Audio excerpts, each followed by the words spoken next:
So after the Supreme Court upheld the president's health care plan, what is next for the GOP and really for the country as this law begins to take effect? Representative Tom Price of Georgia is a Republican, and he is also a physician. Congressman Price, welcome. Good to see you, sir.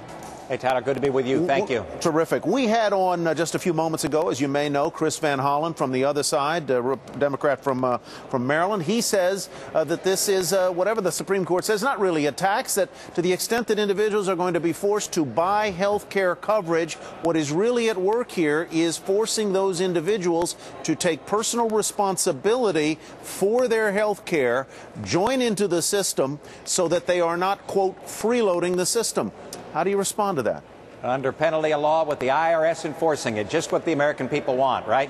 Now, this law was a bad idea when it was passed. It's bad law right now. The American people oppose it, and we will, as House Republicans, push forward as diligently as we can to repeal the entire piece of legislation, not just because of the tax, but because it removes $500 billion from Medicare. It puts in place a 15-member board that can determine what kind of care is paid for seniors, and it violates all of the principles that we hold dear as it relates to health care.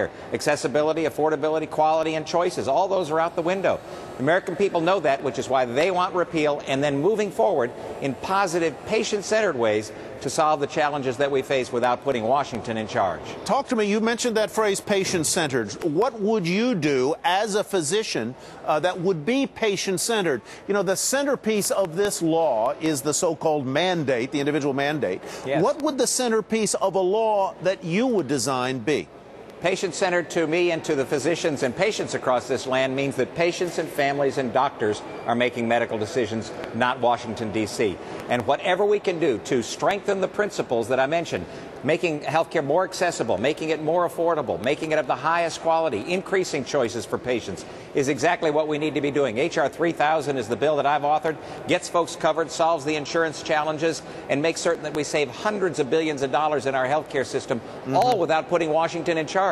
So the good news is there are solutions. We're going to fight as hard as we can to make certain those come to pass, because that's what the American people want. Congressman Van Hollen says that this is not going to cost jobs. Congressman Van Hollen says that the CBO has found that the effect on job creation is de minimis. What do you say on behalf of the Republican side?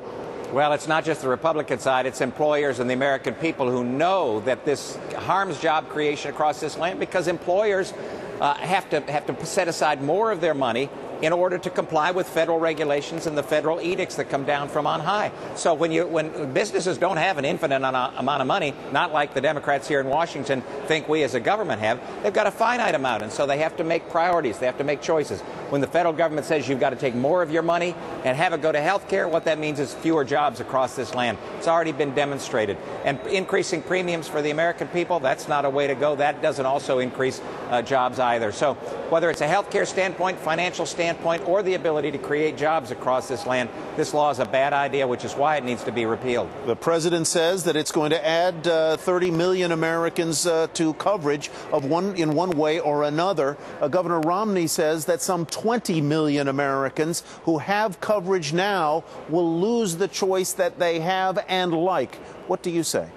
Well, I would agree with Governor Romney, soon to be President Romney, is that if you like what you have, you're not going to be able to keep it. Because the edict in this law, the dictate in this law, is that you've got to buy the kind of health coverage that the federal government says you must buy. And that's just wrong. That's not the way we work as an American system. What we believe is that you can get folks covered, those 30 to 50 million people who are uninsured out there, you can get them covered, but with the coverage that they want for themselves and for their family, not that the government wants for them. That's the difference between Republicans and Democrats here in Washington. We trust people, they trust government. Congressman Price, thank you very much. You made the case very clearly. We appreciate it. Thank you so much. Take care. Have a great day. You bet. You too. Healthcare, of course, is the big story.